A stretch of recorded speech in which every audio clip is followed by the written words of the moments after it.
আসসালামু আলাইকুম। Depth bit স্টুডিওর পক্ষ থেকে আমি ইমরান হোসাইন আছি আপনাদের সঙ্গে। আজকে আমরা যে বিষয়টা নিয়ে আলোচনা করব সেটা হচ্ছে মিউজিক থিওরি। আর মিউজিক থিওরির যে বিষয়টা নিয়ে আজকের এই পর্বটা সাজানো, এই ক্লাসটা সাজানো, সেটা হচ্ছে এই যে আমার চ্যানেলটা। তো চ্যানেলের ভিতরে দেখেন এখানে কমিউনিটি ট্যাব, প্রত্যেকটা চ্যানেলে আছে কমিউনিটি ট্যাব, কমিউনিটি পোস্ট, যেখানে এই যে ইমেজগুলা যাচ্ছে আপনাদের এখানে। তো এই ইমেজগুলা আপনারা সাধারণ ইমেজ ভাবতে পারেন, সেজন্য হচ্ছে স্পেশালি এই ক্লাসটা আজকে বানানো। সেটা হচ্ছে আমি যদি এই কমিউনিটি ট্যাবের ভিতরে ঢুকি, সর্বপ্রথম আমি বিষয়টা একটু বুঝিয়ে দিচ্ছি আপনাদেরকে। কমিউনিটি ট্যাবের ভিতরে যখন আমরা ঢুকলাম, ঢোকার পরে যে দেখেন সিরিয়াল বাই সিরিয়াল সবগুলা পোস্ট এখানে করা আছে। হ্যাঁ, দেখেন সবগুলা পোস্ট করা আছে। তো আমরা এই পর্যন্ত, এটা হচ্ছে আমাদের প্রথম ক্লাস। আর প্রথম ক্লাসের যে বিষয়টা আমি ক্লিয়ার বুঝাই দিচ্ছি, একটু মনোযোগ সহকারে দেখবেন। এখানে 7টা রং আছে। আমাদের শুদ্ধ স্বর কয়টা গানের? 7টা। এখানে 7টা শুদ্ধ স্বর দেওয়া আছে। এগুলাকে আপনাদের যেটা করা লাগবে, শুধু দেখলে চলবে না, মুখস্থ করে ফেলতে হবে। এই 7টা শুদ্ধ স্বরের নাম, এই যে 7টা শুদ্ধ স্বর এখানে দেওয়া আছে। আচ্ছা, যাই হোক, আমরা পরের পাটে যাব। পরের পাটে যেটা আছে সেটা হচ্ছে দেখেন টোটাল 12টা স্বর। 12টা স্বরের পরিচিতি, কোনটার কি নাম, এই যে এখানে দেখা আছে। এইখান থেকে আপনাদের যেটা করণীয় সেটা হচ্ছে সুন্দর মতো আপনারা এখান থেকে দেখা মুখস্থ করবেন। চোখে দেখাও যেন আপনাদের মুখস্থ থাকে। এই যে মাঝখানের এটা কি নাম, এই যে দুইটা কালার, পরে দুইটা সাদা, তারপরের কালোটার কি নাম, এই নামগুলা যেন আপনারা রিডগুলা দেখলেই যেন আপনারা বুঝতে পারেন, ও এটা এফ শার্প, মাঝখানে এটা জি শার্প, এটা এ শার্প, হ্যাঁ, এটা সি শার্প, এটা ডি শার্প, এটা এ, এটা এটা জি, এরকম যেন আপনারা চোখে দেখলেই যেন বুঝতে পারেন। মিউজিক করতে গেলে এই জিনিসগুলা মুখস্থ রাখার কোনো বিকল্প, কোনো রাস্তাই নেই, কোনো ওয়ে নেই। আপনাদেরকে এগুলো চোখে দেখেও মুখস্থ রাখতে হবে, ব্রেনেও মুখস্থ রাখতে হবে। তো এই ক্ষেত্রে এই নোটগুলো আমি দিয়ে দিচ্ছি এখানে, এগুলা দেখবেন, করবেন, হাতে কলমে কাজ করবেন আর মুখস্থ রাখবেন। তারপরেও যদি বুঝতে কোনো অসুবিধা হয় সেটা কমেন্টে জানাবেন। কমেন্টে জানালে সেই বিষয়ের উপরে আমি আবার ভিডিও করব। আচ্ছা, পরের পাটে আসি। পরের পাটে যখন আসলাম তখন এখানে কি আছে? C major scale. এই যে নোটেশনগুলা দেখতেছেন, এই নোটেশনগুলা একজন প্রফেশনাল গ্রাফিক্স ডিজাইনার দ্বারা আমার কইরা নেওয়া। সেই গ্রাফিক্স ডিজাইনারটা হচ্ছে নিমাই সরকার। নিমাই সরকার, উনি একজন প্রফেশনাল গ্রাফিক্স ডিজাইনার। ওনারে দিয়া হচ্ছে আমার এই কাজগুলা করানো। তো এখানে দেখেন সবভাবেই দোয়া আছে। এই যে সা রে গামা পা ধা নি সা দোয়া আছে।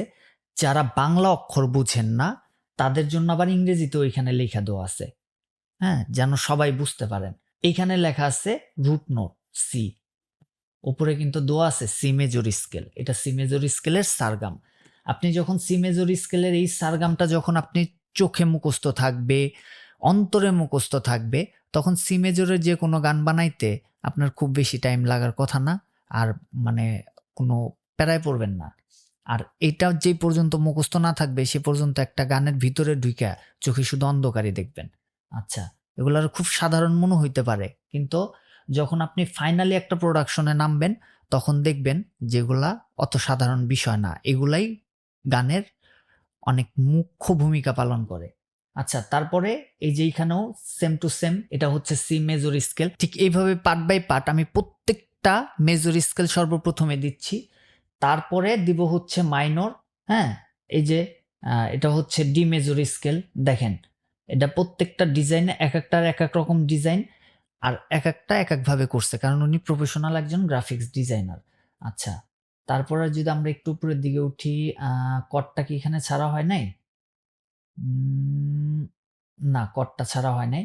আচ্ছা, এর পরবর্তীতে যেগুলা করব আমরা সেটা হচ্ছে কর্ডিংস। আমি একটা কর্ডও আপনারা দেখাই দিতেছি। এই যে দেখেন কর্ড, এগুলো এখনো ছাড়া হয় নাই। C major cord.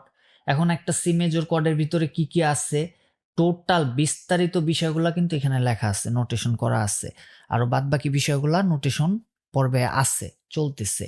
আমাদের যখন A to Z diminished chord, augmented chord, suspended chord, যত পদের কর্ড আছে সমস্ত কর্ডের নোটেশন এখানে যাবে। তারপরে আমরা ধারাবাহিকভাবে পপুলার যে গানগুলো আছে এই পপুলার গানগুলার সারগাম যে নোটেশনগুলো আছে, এই যে হারমোনিয়ামে দেখেন না সুন্দর মতো বাজায়, এই সারগাম নোটেশনগুলা, পপুলার গানের নোটেশনগুলো আমি আস্তে আস্তে দিতে থাকবো, যেগুলা দেখা আপনারা সুন্দর মতো কিবোর্ডে হোক বা পিয়ানো রোলে হোক, যেভাবেই হোক আপনি ওগুলা দেখে সুন্দর মতো ওই পুরা গানটাই বাজায় ফেলতে পারবেন। এই পপুলার গানগুলা যখন বাজাইবেন, একটা ছাড়া 10টা ছাড়া 20টা যখন বাজাবেন, তখন দেখবেন যে নতুন নতুন যে গানগুলো আসতেছে, নতুন গান, মৌলিক যে গানগুলো আপনারা করবেন, তখন দেখবেন খুব সহজে ওই মৌলিক গানগুলো আপনারা তুলে ফেলতে পারতেছেন নিজে নিজে। তারপরে আসেন মোস্ট ইম্পর্টেন্ট যে বিষয়গুলা, সেটা হচ্ছে স্টাফ নোটেশন বোঝা। একজন মিউজিক কম্পোজারের ক্ষেত্রে স্টাফ নোটেশন বোঝাটা হচ্ছে ফরজ, আমি যেটা মনে করি। স্টাফ নোটেশনটা বুঝতেই হবে আপনার, টুডে টুমরো আপনি যদি এটাকে পেশা হিসাবে গ্রহণ করেন, তাহলে স্টাফ নোটেশনটা আপনাকে বুঝতেই হবে। এর পরবর্তীতে অ্যাট লাস্ট যে অপশনটা যাবে সেটা হচ্ছে স্টাফ নোটেশন। তো এই ছিল আমাদের মেন বিষয়টা। এখন আপনি যদি মনে করেন যে না, আপনাকে মিউজিক থিওরি জানতে হবে, বুঝতে হবে, যারা জানেন বুঝেন তাদের জন্য না, আপনি যদি মনে করেন আপনার মিউজিক থিওরি জানতে হবে, বুঝতে হবে, তাহলে অবশ্যই এই কমিউনিটি ট্যাবটার উপর চোখ রাখবেন। আর আমি সঠিকভাবে এটা 100% গ্যারান্টি সহকারে বলতে পারতেছি না, তবে আমার যতদূর ধারণা, আপনারা যদি কমিউনিটি পোস্টের উপরে লাইক কমেন্ট না করেন, এটা সম্ভবত ফেসবুকের মতোই লঞ্চ করে আর কি, হ্যাঁ, আপনারা যদি লাইক কমেন্ট না করেন তাহলে কমিউনিটি পোস্টগুলা নেক্সট আপনার সামনে আসবে না। আর সবচাইতে বড় কথা হচ্ছে আমি নিজে পরিশ্রম করতেছি, ইভেন আর একজন গ্রাফিক্স ডিজাইনার দিয়ে আমি পরিশ্রম করাচ্ছি। আপনাদের লাইক কমেন্ট যখন আমরা পাই, তখন হচ্ছে উৎসাহটা আরও বাড়ে। যখন এখানে পর্যাপ্ত পরিমাণ লাইক থাকবে, কমেন্ট থাকবে, তখন যে মানুষটা, যে গ্রাফিক ডিজাইনার এই ডিজাইনগুলো করতেছে, ঠিক আছে, তারও আগ্রহ আরও 100 গুণ বাইরে যাবে, যে না, মানুষ এই জিনিসটাকে খুব ভালোভাবে নিচ্ছে, গ্রহণ করতেছে, বা তাদের প্রয়োজন। তার মানে আমি এটার মধ্যে আরেকটু পরিশ্রম করে তারা যেন আরেকটু সহজভাবে কিভাবে বুঝতে পারে, সেই পরিশ্রমটা কিন্তু সে অনায়াসেই করবে। তো সেটার জন্য যেটা প্রয়োজন সেটা হচ্ছে, আপনারও যদি এই পোস্টটা পাওয়ার প্রয়োজন হয়, সর্বপ্রথম হচ্ছে আপনাকে লাইক কমেন্ট করতেই হবে। আমি এটা একবারে শিওর দিয়ে বলতেছি না, আমি যতদূর জানি, এটা আমার জানার মধ্যে ভুল থাকতে পারে, আমি জানি যে কমিউনিটি ট্যাবের মধ্যে লাইক কমেন্ট না থাকলে সেই কমিউনিটি পোস্টগুলা সেই সাবস্ক্রাইবারের কাছে নেক্সটে শো করে না। তো এই ক্ষেত্রে একটু কষ্ট করে হইলেও পোস্টগুলোর মধ্যে লাইক কমেন্ট করে রাখবেন। এতে হইতে পারে যে আপনার খুব প্রয়োজনীয় একটা পোস্ট, যেটা আপনি হয়তো বা মিউজিক থিওরি জানেন, কিন্তু তারপরও আপনার খুব প্রয়োজনীয় একটা পোস্ট, যে পোস্টটা আপনার প্রয়োজন ছিল, সেটা আপনার সামনাসামনি চলে আসছে। তো এই ছিল আজকের টপিক। সুস্থ থাকবেন, সুন্দর থাকবেন, দেখা হবে নেক্সট ক্লাসে।